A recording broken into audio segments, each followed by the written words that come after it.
नमस्कार. काही पदार्थ एकत्र खाल्ले तर आपणास त्रास होतो, तर असे कोणते पदार्थ आहेत ते पाहूया. महत्त्वाची माहिती.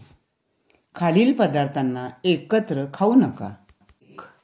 दुधाबरोबर आंबट पदार्थ, तळलेले पदार्थ व फळे हानिकारक असतात. दुधाबरोबर दही, मीठ, चिंच, कलिंगड, दोडका, आंबट पदार्थ खाऊ नका.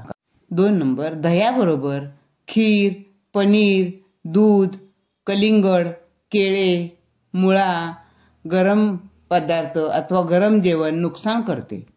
3 नंबर, मधासोबत मुळा, कलिंगड, द्राक्ष, पावसाचे पाणी, गरम पाणी हे पदार्थ हानिकारक असतात. तूप व मध कधीही समप्रमाणात खाऊ नये.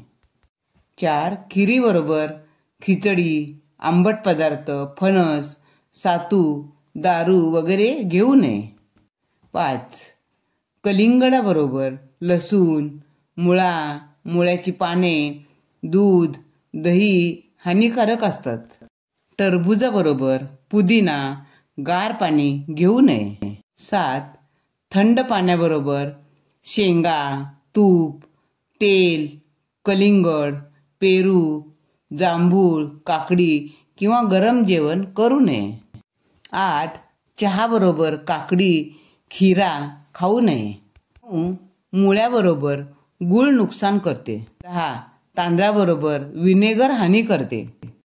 कंबर किंवा सांध्यांच्या दुखण्यात केळी, पालक, टॅमॅटो, तांदूळ, दही त्याचप्रमाणे आंबट पदार्थ खाऊ नयेत, हे रोग वाढवतात.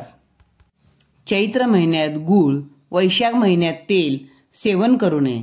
ज्येष्ठ महिन्यात उन्हात फिरणे, आषाढ महिन्यात बेलाचे सेवन, श्रावण महिन्यात पालेभाजी सेवन, कार्तिक महिन्यात दह्याचं सेवन, भाद्रपद आणि आश्विन महिन्यात कारल्याचं सेवन, मार्गशीर्ष महिन्यात जिऱ्याचं सेवन, पौष महिन्यात स्त्रीचा संग, फाल्गुन महिन्यात चण्याचं सेवन हानिकारक असतं. प्लॅस्टिकच्या भांड्यात द्रवपदार्थ ठेवणे, त्यात ते उकळणे आणि खाण्यापिण्याने विविध रोग उत्पन्न होतात.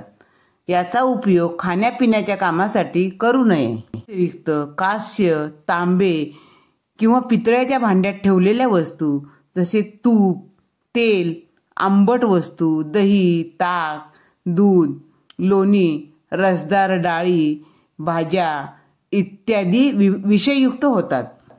या भांड्यात पदार्थ जास्त वेळापर्यंत ठेवू नयेत. धन्यवाद.